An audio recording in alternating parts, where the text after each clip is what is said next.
తాకట్లో ఉన్న మీ బంగారాన్ని విడిపించి ఆ రోజు ఆన్లైన్ రేటుకి కొంటాం. Sharma gold company. నమస్కారం.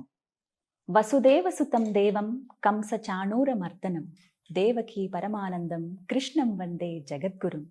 జై శ్రీకృష్ణ. 5000 సంవత్సరాల క్రితం అర్జునుడిని నిమిత్తంగా చేసుకుని ఆ శ్రీకృష్ణ భగవానుడు ఈ జగత్తుకు భగవద్గీతను బోధించారు. ఆ భగవద్గీతను ఎందరికో జ్ఞాన గీతగా బోధిస్తూ ఉన్నారు గీతాగాన ప్రవచన ప్రచారకర్త ఎల్వి గంగాధర శాస్త్రి గారు. భగవద్గీత ఫౌండేషన్ను స్థాపించి ఎందరికో భగవద్గీత యొక్క ప్రాధాన్యతను ఆయన తెలియజెప్తూ ఉన్నారు. ఒక్క మాటలో చెప్పాలంటే గీతా ప్రచారం కోసమే తన జీవితాన్ని అంకితం చేసినటువంటి తొలి భారతీయ గాయకులు ఎల్వి గంగాధర శాస్త్రి గారు. వారు ప్రస్తుతం మనతో పాటు ఉన్నారు. వారితో మాట్లాడదాం. గురుగారు నమస్కారం అండి. నమస్కారం గీతాంజలి గారు. ఆయుష్మాన్ భవ, శతమానం భవతి, సంపూర్ణ శ్రీకృష్ణానుగ్రహ ప్రాప్తిరస్తు. చాలా సంతోషం. మీ పాద పద్మాలకు నా నమస్కారాలు. అసలు భగవద్గీతను ఎందుకు చదవాలి? చదవటం వల్ల మనం పొందేదేమిటి? ఏ వయసులో చదవాలి? ఏం నేర్చుకోవాలి? భగవద్గీత అసలు ఏం చెబుతోంది? ఈ విషయాలు తెలుసుకుందాం. ఎందుకే చదవాలి అంటే జీవితంలో క్లారిటీ కోసం. భగవద్గీత చదివితే ఏమొస్తుందన్నారు కదా, అర్జునుడికి ఏమొచ్చిందో ఆలోచిద్దాం. భగవద్గీత అంతా చెప్పాడు. చెప్పిన తర్వాత చాలా జాగ్రత్తగా విన్నావా, బాగా విన్నావా అన్నాడు. ఏమర్థమైంది అన్నట్టుగా. అప్పుడు అర్జునుడు అన్నాడు, నష్టో మోహ స్మృతిర్లబ్ధా త్వత్ప్రసాదాన్మయాచ్యుతా స్థితోస్మి గత సందేహ కరిష్యే వచనం తవా.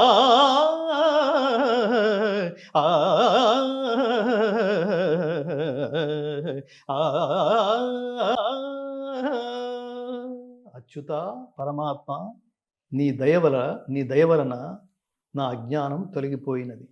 మొట్టమొదటి పాయింట్. నాకు జ్ఞానము లభించినది. రెండో పాయింట్, సందేహములన్నీయూ తొలగినవి. ఇప్పుడు కర్తవ్య నిష్టలో ఉన్నాను.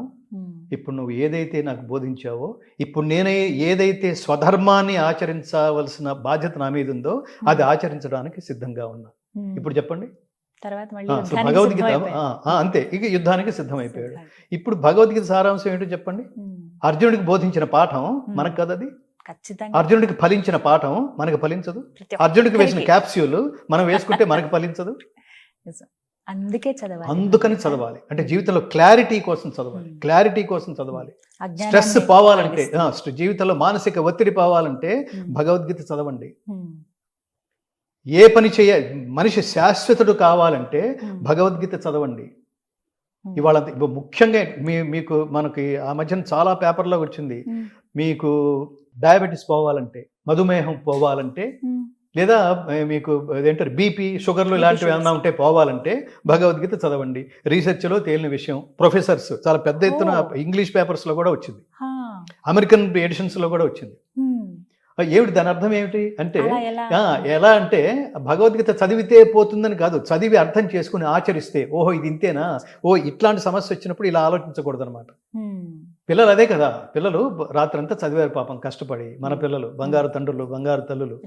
10 మార్కులు తక్కువ వస్తే తెలంగాణలో కొంతమంది పిల్లలు ఆత్మహత్యలు చేసుకున్నారు చూడండి, అప్పుడు చనిపోయారు చూడండి. ఎలా అసలు అట్లా? తల్లిదండ్రులు ఏం మాట్లాడుతున్నారో మీ పిల్లలతో? 10 మార్కులు తక్కువ వచ్చినాయి, సో వాట్ అయితే ఏమిట్రా అని అనే తల్లిదండ్రులు కడుపున పుట్టలేదనమాట వాళ్ళు. నువ్వు ర్యాంక్ రావాల్సిందే, 5 మార్కులు తక్కువ వచ్చినాయి, నువ్వు 90 అన్నావు కదా, ప్రామిస్ అన్నాడు తండ్రి. 90% అన్నావు, ప్రామిస్ అనగానే బీపీ పెరిగింది వాడికి. ఏంటి ప్రామిస్ ఏమిటి? 85 వస్తాయి, సో వాట్? నేను చదివాను, 4 ప్రశ్నలు ఏవో రాలేదు, నేను 90కి ప్లాన్ చేశాను, 85 వచ్చినాయి, అయితే ఏమిటి? ఈ అయితే ఏమిట్లో మీరు చాలామంది గొప్ప గొప్ప వాళ్ళు, అసలు ఏమి చదువు లేకుండా గొప్ప వాళ్ళు అయిన వాళ్ళని ఉదాహరణ చెప్తే అది కూడా చెప్పండి. అది మన చేతిలో లేదు నాన్న, మార్కులు దిద్దేవాడి చేతిలో ఉంది. దేవుళ్ళలాగానే కర్మ చేయి, ఫలితం వాడిస్తాడు. ఎందుకంటే కర్మ తాలూకు ఫలితం నీ చేతిలో లేదు. అసలు ఈ క్లారిటీ ఉండాలి అందులో. మన ఇద్దరు మాట్లాడుతున్నాం, మన కాన్వర్సేషన్ నడుస్తోంది, శ్రీకృష్ణ సంవాదం గురించి మనం మాట్లాడుకుంటున్నాం. ఇదంతా జనాల్లోకి, ఇక్కడ 2 కెమెరామెన్లు ఉన్నారు, వాళ్ళు షూట్ చేస్తున్నారు. ఇది రేపు జనాల్లోకి వెళితే ఏమన్నా అనుకుంటారా? మనం మధ్యలో ఒక సినిమా గురించి కూడా మాట్లాడుకున్నాం. దాంతో మనకేం సంబంధం? జనాలు ఏమైతే ఏమిటి, మీరు నిజాన్ని నిర్ద్వందంగా చెప్పడానికి ప్రయత్నం చేశారు. దీంట్లో మీకు ఫలితం ఏమి పొందాలనుకోలేదు. జనాలు దుర్భాషలాడే నేచర్ మీది కాదు.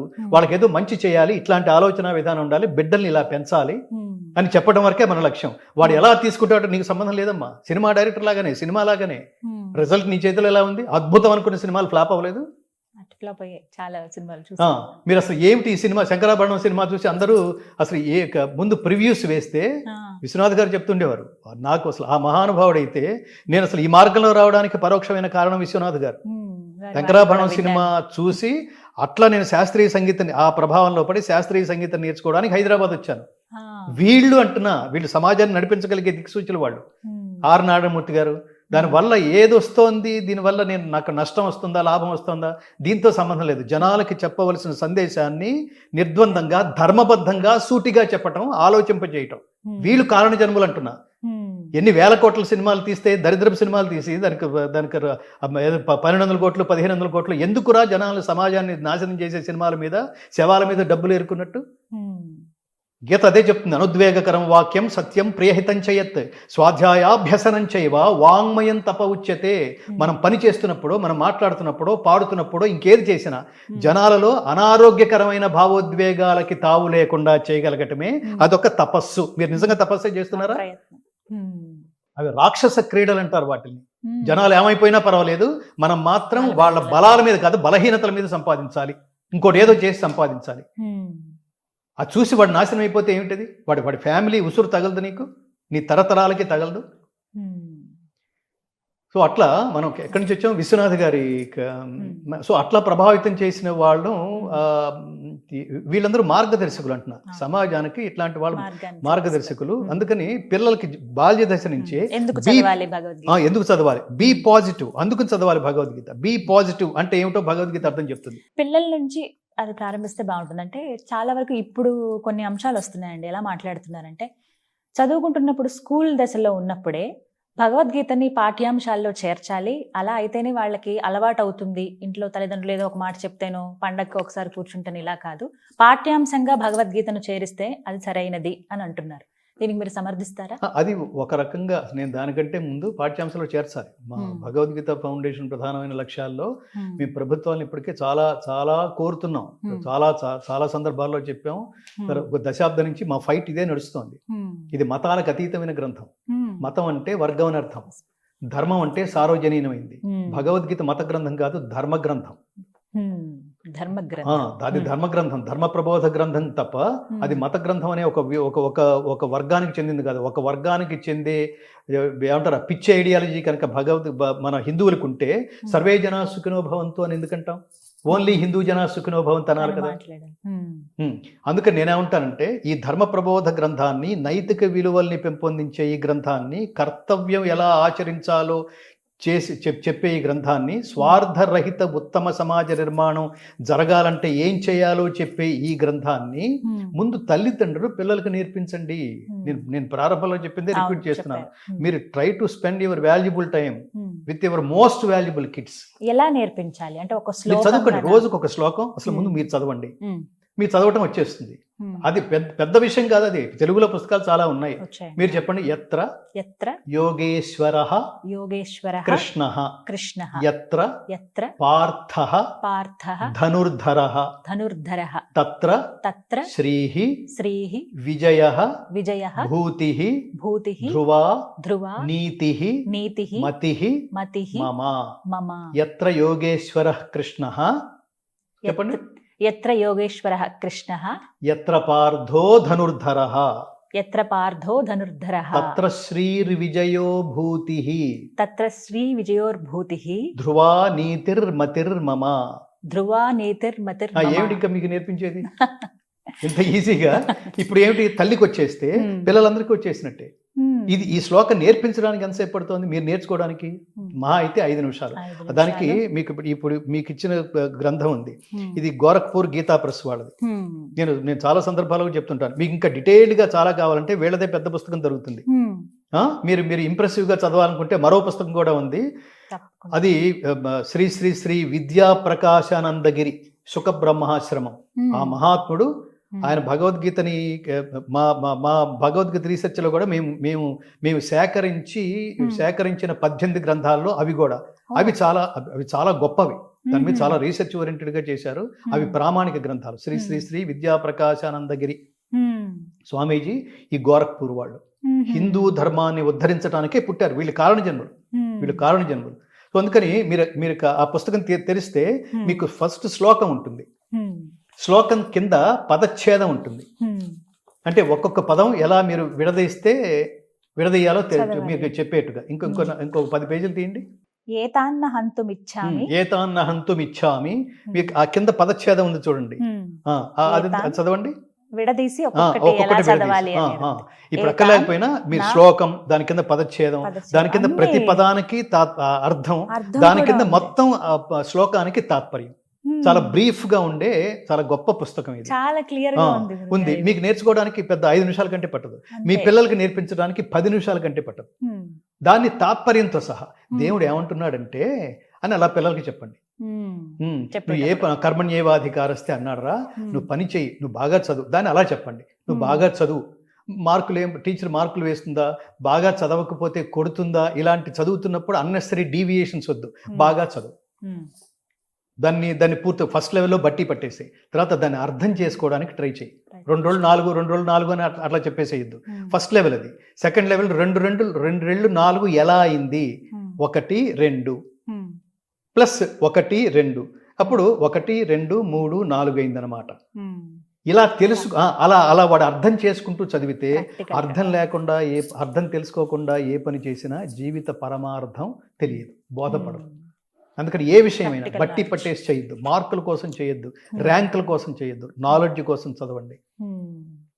కొన్ని సందర్భాల్లో నువ్వు 100 మార్కులు తెచ్చుకుంటే నువ్వు పాస్ అవుతావు రా, ఒరే నీకు 25 మార్కులు చాలురా ఇట్లా అన్నా అనుకోండి, ఆ 25 మార్కులు స్టాండర్డ్లోనే ఉండిపోతాడు. దాని ప్రభావం సమాజం మీద, దాని ప్రభావం దేశం మీద కూడా ఉంటుంది. Be with 100%. డల్ స్టూడెంట్ అట్లా వేయదు. ప్రతివాడు మనకు చాలా, ఈ జాతికి చాలా గొప్ప ఉదాహరణ అంబేద్కర్. ఎక్కడున్నాడండి ఆయన, ఏ స్థాయిలో ఉన్నాడు? ఆయనకి మనం దండేస్తున్నాం అంటే మనకు అర్హత ఉండాలి. అంబేద్కర్ మన జాతికి నేత, ఒక పర్టికులర్ సెక్షన్స్ కాదు, మహానుభావులు వీళ్ళ జాతికి. అట్లాంటి మహానుభావుల దగ్గర నుంచి, కారణ జన్ముల దగ్గర నుంచి, అట్లాంటి కర్మయోగుల దగ్గర నుంచి జాతి కోసం కృషి చేసిన వాళ్ళు కదా. ఆయన ఏమనుకున్నాడో ఆ లక్ష్యాలను నెరవేర్చే మార్గంలో ఉంటేనే నేను ఆయన భక్తుని అవుతాను. నేను వాడుకుంటున్నాను అనుకోండి, రాజకీయాల కోసమో స్వార్థాల కోసం వాడుకుంటున్నాను అనుకోండి, ఇంకా నువ్వు మనిషివే కాదు. అప్పుడు భక్తుడు ఎలా అవుతాడు? భక్తుడు ఎలా అవుతాడు? స్నేహితుడు ఎలా అవుతాడు? గురువు ఎలా అవుతాడు?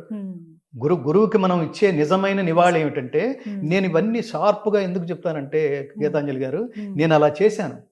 నా గురువు పేరు నిలబెట్టాను. నా గురువుకి నేను ఇవాళ మీ ముందు కూర్చుని నేను భగవద్గీత నేను చెప్పగలుగుతున్నానంటే నా మొదటి గురువు మా నాయనమ్మని చెప్పాను. నేను స్కూల్కి వెళ్తే, మీరు ఇందాక అడిగిన ప్రశ్న, స్కూల్స్లో కూడా పెట్టాలా? తప్పకుండా పెట్టాలి. ఒకప్పుడు తప్పకుండా చెప్పేవాళ్ళు. ఇప్పుడు హిందువులకి పుట్టిన భయంకరమైన వ్యాధి, భయంకరమైన జబ్బు పేరు సెక్యులర్. ఆ సెక్యులర్ అనే జబ్బు పట్టిన హిందువులు మన స్కూల్స్లోనే ఉండి, నాలాంటి వాళ్ళు ఎవరైనా వచ్చి నేను పిల్లలకి భగవద్గీత నేర్పిస్తానంటే, సార్ మీరు రావద్దు సార్ దయచేసి, ఇది సెక్యులర్, దీని పేరు సెక్యులర్ట. అందుకని ఈ సెక్యులర్ కాంపౌండ్లోకి మీరు వచ్చి భగవద్గీత నేర్పిస్తే ఆ పక్కనే ఉండే ముస్లిమ్స్, ఆ పక్కనే ఉండే క్రిస్టియన్స్ హర్ట్ అవుతారు సార్. భగవద్గీత చెప్తే హర్ట్ అవుతారు. ఇంతటి మానసికమైన క్షుద్రం, అదే గీత ప్రారంభంలోనే అంటాడు కృష్ణుడు, క్షుద్రం హృదయ దౌర్బల్యం త్యక్త్వా ఉత్తిష్ట పరంతప.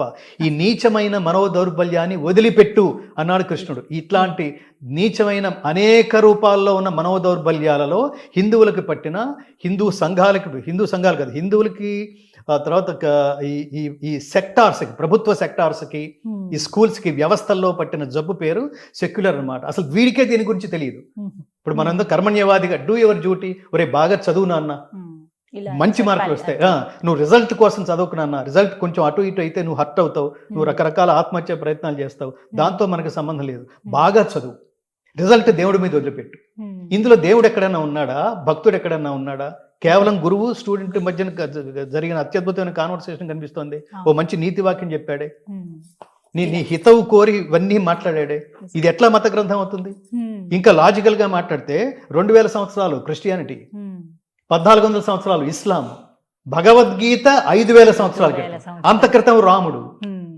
మతాలు ఆవిర్భవించని కాలంలో బోధించబడిన భగవద్గీతని ఎందుకురా మత గ్రంథం అని ముద్ర వేస్తావు, యూజ్లెస్ ఫెలో. చాలా బాధ అదే అనిపిస్తుంది. భగవద్గీత కాబట్టి ఏంటంటే పిల్లలకి అలా తర్వాత నేర్పించాలి. రియలైజ్ మళ్ళీ వీళ్ళే బొట్లు పెట్టుకుంటారు. అది చూడండి, హిందువులనే ప్రభుత్వ సెక్టార్స్ లో ఉన్న వాళ్ళు బొట్లు పెట్టుకుంటారు, హిందూయిజానికి ఏమి చేయరు. మన భగవద్గీత ఫౌండేషన్ ఆఫీసుని దర్శించని, ఆఫీసుకి రాని, ఆఫీసుకి నా ముందు మోకరిల్లని, ఇది నేను అహంకారంతో చెప్పడం లేదు, మోకరిల్లని పెద్దవాళ్ళంటూ లేరు, చేసిన వాళ్ళు లేరు. దీన్ని ముందుకు తీసుకువెళ్ళడానికి ప్రయత్నించే ప్రభుత్వ శాఖల్లో మంత్రులు, ఎండోమెంట్స్ డిపార్ట్మెంట్స్ వాళ్ళు, ఎండోమెంట్ మినిస్టర్స్ వీళ్ళు వస్తారు, నమస్కారం పెడతారు. దీనికి ఏదైనా చేయంటే మీకు తెలుసు కదా గురుగారు, మాకు బడ్జెట్లు ఉండవు. ఇంట్రెస్ట్ లేదు, నీకు బడ్జెట్ లేదు కాదు, ఇంట్రెస్ట్ లేదు. ఇంకా ఎవరు చెప్తారు? దానికి ఎండోమెంట్స్ అని పెట్టి ఎండోమెంట్స్ తీసుకెళ్ళకపోతే అసలు ప్రతి జీవితంలోకి వెళ్ళవలసిన మోస్ట్ ఇంపార్టెంట్ సబ్జెక్ట్ కదా. ఇవాళ సమాజం ఎలా ఉందండి? పొద్దున్న లేస్తున్నాడు పిల్లాడు, చదువుతున్నాడు, చదువు పేరుతో స్ట్రెస్ అంతా మూటగట్టుకుంటున్నాడు. ఆ తర్వాత పెద్దవాడు అయ్యాడు, ఉద్యోగం చేశాడు, ఉద్యోగంలో కూడా టార్గెట్ పేరుతో స్ట్రెస్ నెత్తి మీద పెట్టుకుని తిరుగుతున్నాడు. 30-40 ఏళ్ల లోపలే రోగాలు లేని వాడంటూ లేడు. వీటన్నిటి నుంచి ప్రశాంతమైన జీవితం, వీటన్నిటి నుంచి స్ట్రెస్లెస్ లైఫ్, వీటన్నిటి నుంచి చాలా ఆనందకరమైన జీవితం, అసలు ఆనందం అంటే ఏమిటో తెలుసుకునే జీవితం. ఇది కాక give back to the society. ఏదైతే దేవుడు నీకు శక్తిని ఇచ్చాడో ఇవి ఏదో రూపంలో, సేవ రూపంలో ప్రపంచానికి అందించడం. Try to spend your valuable time for the society. రోజుకి పావుగంట లేదా సమాజం గురించి ఆలోచించేది? ఎందుకు బాల్యదశ నుంచే భగవద్గీత నేర్పించాలి అంటే, నేర్పిస్తే ఏమవుతుందంటే వీళ్ళల్లోంచే ఒకడు పొలిటీషియన్ అవుతాడమ్మా. ఈ నేర్చుకున్న వాళ్ళ విలువలతో కూడినటువంటి ఒక పొలిటీషియన్ అవుతాడు. లేకపోతే ఎలా ఉంటుందంటే, ఈ ఉచితాలు అనే దరిద్రాలు ఉన్నాయి చూడండి, అది అనుచితం, సముచితం కాదు. ఎవరికి పడితే వాడికి ఇచ్చేస్తున్నాడు చూడండి. నేను ఇందాక చెప్పింది, ప్రకృతి వైపరీత్యాల వల్ల సర్వనాశనం అయిపోయిన వాళ్ళకి ఉచితం ఇవ్వండి. వాళ్ళు కూడా పోషించుకోలేని శారీరక దుర్బలులకి ఉచితం ఇవ్వండి, కంపల్సరిగా ఇవ్వాల్సిందే. కానీ అన్నీ ఉన్న వాళ్ళకి అన్నీ వెళ్ళిపోతుంటే చూడండి, ఎగ్జిక్యూషన్ లేకుండా అనర్హులకు కూడా వెళ్ళిపోతుంటే చూడండి. వాడికి 100 కోట్లు ఉన్నాయి, వాడికి ఈ రైతు బీమానే ఏదో అంటారు చూడండి, వాడికి ఎందుకు? వాడికి 1000 కోట్లు ఉన్నాయి, 100 ఎకరాలు 1000 ఎకరాలు, వాడికి ఎందుకండి? వాడికి ఎందుకు? పాపం ప్రకృతి వైపరీత్యం కనుక జరిగితే అది నాకు ఇన్ని ఎకరాల పొలం, నేను ఇదంతా అమ్మేసుకోవాలి లేదా నేను ఆత్మహత్య చేసుకోవాలి అనే స్థితిలో ఉండే బడుగు రైతు ఉంటాడే, వాళ్ళకి ఇవ్వండి. వాళ్ళు కాపాడుకోవాలి, వాళ్ళు మన జీవితాలను పోషిస్తుంది వాళ్ళే, అన్నదాతలు వాళ్ళే, వాళ్ళకి ఇవ్వండి. వ్యాపారాలు చేసే వాళ్ళకి ఇవ్వద్దు. అప్పుడు డబ్బు ఏమవుతుంది? ఈ డబ్బు ఎవరిది? మనదే. ఇట్లాంటి డబ్బంతా ఏమైపోతుంది? దుర్వినియోగం అవుతుంది కదా. నీకు అంటే ఆర్థిక క్రమశిక్షణ లేదనమాట. అదే మా ఆవేదనలో కూడా మేము చాలా వ్యవస్థగా రూపొందించి ప్రతి వాడికి భగవద్గీతను చేర్చాలి. మా క్యాప్షన్ ఇంటింటా గీతా జ్యోతి, మా లక్ష్యం అది. మేము పైసా వెతుక్కుంటూ, వాళ్ళు 100 రూపాయలు ఇస్తే వీళ్ళు 200 రూపాయలు ఇస్తే, ఇక్కడున్న ఫ్లాట్కి రెంట్ కట్టుకుంటూ, ఈ నెల రెంట్ ఎలా అని వెతుక్కుంటూ, అలా అలా అలా అలా అలా ఎలా మేము మీ నోటీసుకి తీసుకొచ్చినా మీరు స్పందించకపోతే ఎలా? ఇలా ఎన్నో ఎదుర్కొన్నారు ప్రాజెక్టులు అన్నట్టు. ఇవి భగవద్గీత కేవలం భారతదేశానికి మాత్రమే కాదు, సర్వమానవాళికి.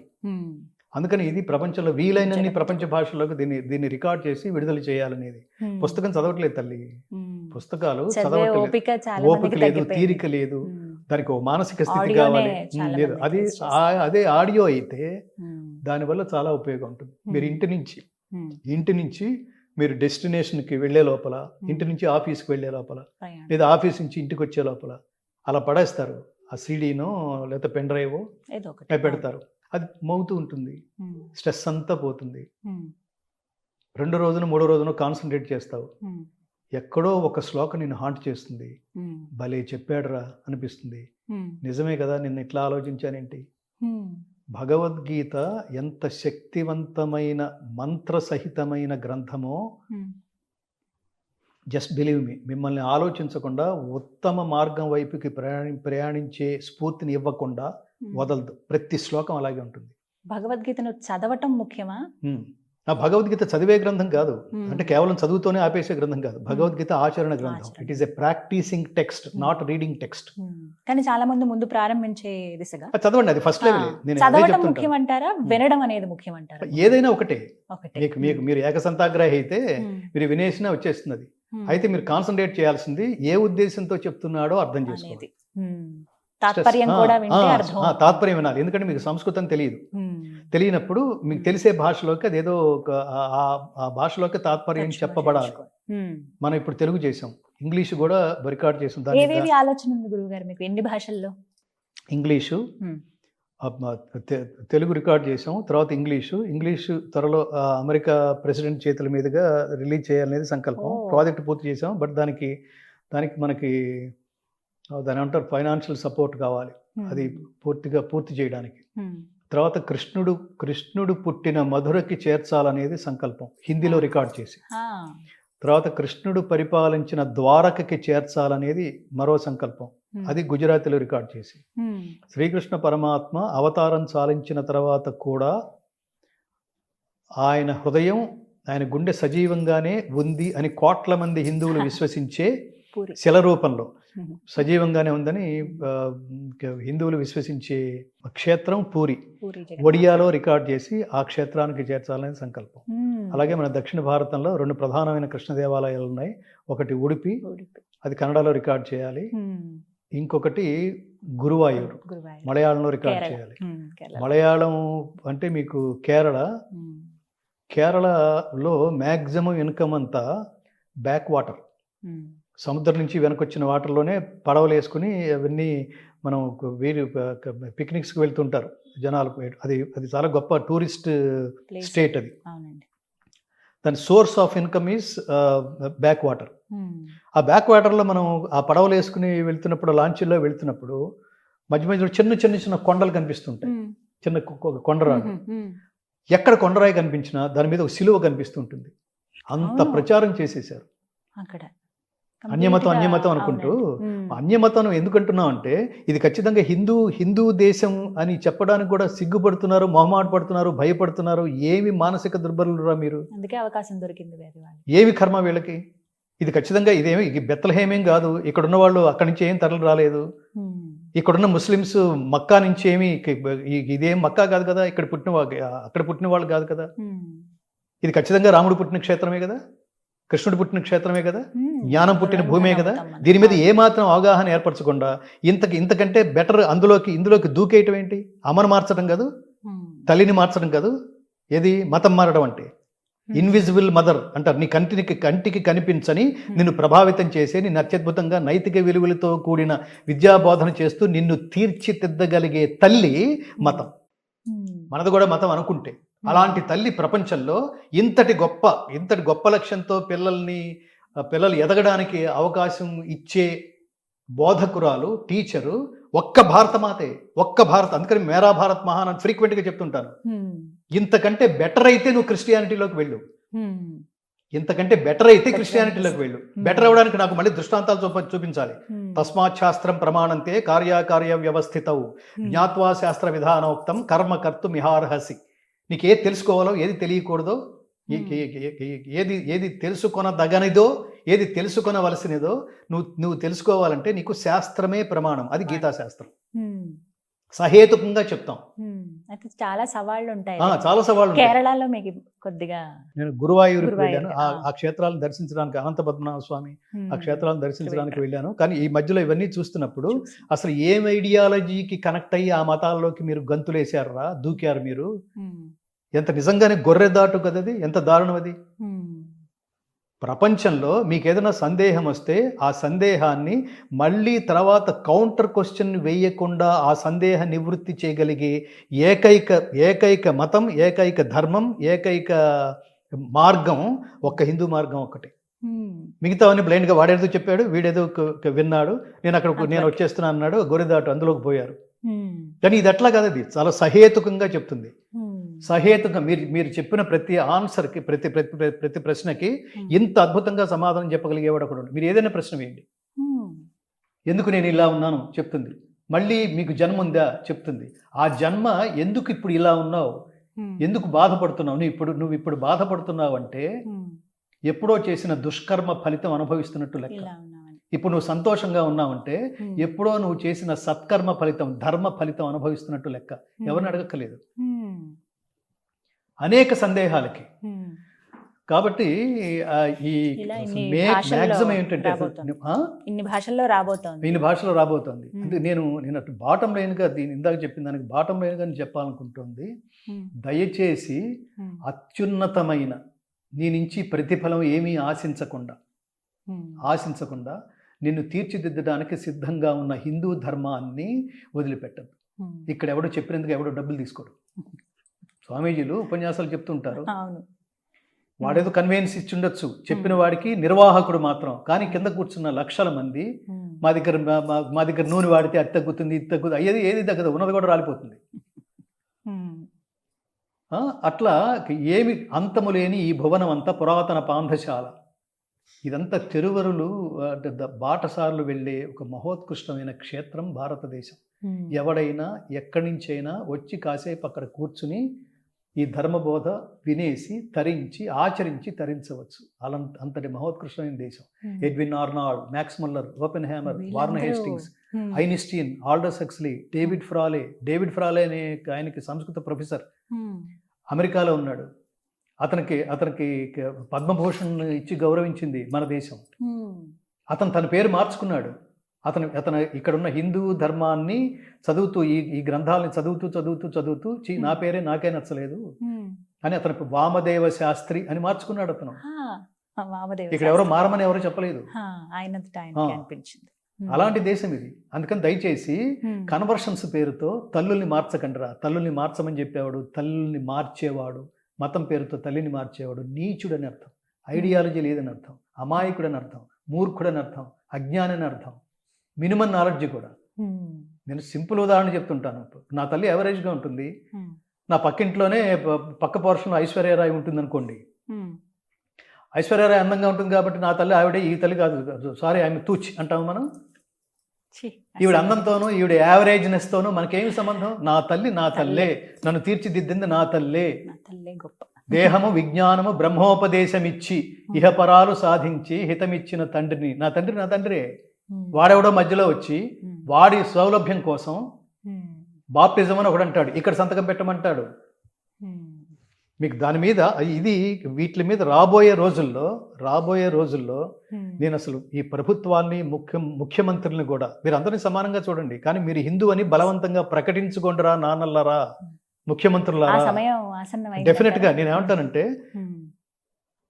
ఇవాళ హిందూయిజం గురించి గట్టిగా మాట్లాడడానికి ప్రపంచంలో ఇది హిందూ మతానికి సంబంధించింది, మనం దాన్ని టచ్ కూడా చేయకూడదు, దాని పేరు యోగా అని మొన్నటిదాకా అనుకున్న వాళ్ళు ప్రపంచ యోగా దినోత్సవం స్థాయికి అది చేరుకుందంటే ఇప్పుడిప్పుడే దీన్ని అర్థం చేసుకుంటోంది. రాబోయే రోజుల్లో ప్రపంచ మొత్తాన్ని శాశ్వతానందమయ స్థితికి తీసుకువెళ్ళగలిగే, జ్ఞానబోధ చేయగలిగే దేశం భారతదేశం మాత్రమే. ఇదే నిలబడి ఉంటుంది. మిగతావన్నీ డబ్బులుండి వాడు ఎందుకు కన్వర్ట్ చేస్తున్నాడు? వాడికి డబ్బు వస్తుంది. నేను ఉద్యోగం చేయాలంటే, నేను డబ్బు సంపాదించాలంటే నేను 10 మందిని ఇందులోకి కన్వర్ట్ చేయాలి. నువ్వే పుస్తకాలు పట్టుకుని తిరుగుతున్నావు, నువ్వే ప్రచారం చేస్తున్నావు. ఇక్కడ ప్రచారం చేయాల్సిన అవసరం లేదు. భగవద్గీత కోసం మీరు వస్తే నేను మాట్లాడుతున్నాను. నేను జనాల్లోకి వెళ్ళి చెప్పాల్సిన అవసరం లేదు. అంతే. దిస్ ఇస్ జస్ట్ లైక్ ఏమంటారు కాలేజెస్. ఇప్పుడు నారాయణ, చైతన్య అంటారు చూడండి. స్కూల్కి మనం వెళ్ళాలనుకుంటే మీరు జాగ్రత్తగా వినండి. మీరు స్కూల్కి వెళ్తున్నారా? స్కూల్ మీ ఇంటికి వస్తుందా? మీరు స్కూల్కి వెళ్తున్నారంటే మీకు ఇంట్రెస్ట్ ఉందని అర్థం. స్కూలే మీ ఇంటికి వచ్చి మా దగ్గర రండి అంటుందంటే వాడికి ఇంట్రెస్ట్ ఉందని, వాడు లాభాపేక్షతో వాడు వ్యాపారం చేస్తున్నాడని అర్థం. అంతేనా? ఈ మిగతా మతాలు కూడా అంతే. నేను 2 ఉదాహరణలు చెప్పాను, మళ్ళీ ఈ సందర్భంలో కూడా చెప్తాను. స్త్రీ పురుషులు మా మత సిద్ధాంతాల ప్రకారం సమానం కాదు. మా మత సిద్ధాంతాల ప్రకారం స్త్రీ పురుషులు సమానం కాదు. స్త్రీలు బిడ్డల్ని కనడానికే పనికొస్తారు అని అబూబకర్ ముసలియార్ అనే ఒక సంఘం అధ్యక్షుడు ఆ మధ్యన ప్రకటనిస్తే అన్ని పేపర్లలోనూ వచ్చింది అది. అంటే ఆ మతం కొన్న మానసిక వైశాల్యం ఏమిటి? మనమేమని చెప్తున్నారు? మాతృదేవో భవ, తల్లే మొదటి దేవతరా నాన్న. తల్లి నీకు జన్మనిస్తూ తన జన్మని పడంగా పెట్టింది. కాన్పు కష్టమైతే మహిళలు పోతారు కూడా. పాత రోజుల్లో లేవవి. కాన్పు కష్టమై బిడ్డని ప్రసవించి తల్లి మృతి అంటే అది తెలిసినా కూడా బిడ్డను కనడానికి, తల్లి గర్భవతి అవ్వడానికి మెంటల్గా ప్రిపేర్ అయిందంటే ఏంటి అసలు అది? ఆ త్యాగమూర్తికి తిరిగి ఏమి ఇవ్వగలం? అలాగే పితృదేవో భవ, నాన్న మొత్తం జీవితాంతం సంపాదించిందంతా తెలివితేటలతో, రకరకాల తెలివితేటలతో సంపాదించిందంతా నిన్ను పెద్దవాడిని చేయడానికే ఉపయోగించాడు. తిరిగి ఏమి ఇస్తున్నావురా వీళ్ళకి? జస్ట్ లైక్ దట్, అసలు జంతువులాగా బతికేస్తావా? తిరిగి ఏమి ఇవ్వమా? ఏమి ఇచ్చినా తీసుకోరు. అయినా ఏమి ఇవ్వాలి అంటే through your works, through your achievements you have to give back to your parents. First తల్లిదండ్రుల రుణం తీర్చుకోవాలి. చాలా అమూల్యమైన విషయాలు తెలియజేశారు. నిజంగా మొదట్లో చెప్పినట్టుగానే ప్రత్యేకమైన ఇంటర్వ్యూ ఇది, నాకు లైఫ్ టైం ఎక్స్పీరియన్స్. చాలా సర్వం శ్రీకృష్ణార్పణమస్తు, సర్వం లోకార్పణం. ఈ గీతని లోకార్పణమస్తు, ఇష్టకామ్యార్థ ఫలసిద్ధిరస్తు, ధన్యవాదాలు. ఆయురారోగ్య ఐశ్వర్యాభివృద్ధిరస్తు, లోకా సమస్తా సుఖినో భవంతు. జై శ్రీకృష్ణ. జై శ్రీకృష్ణ.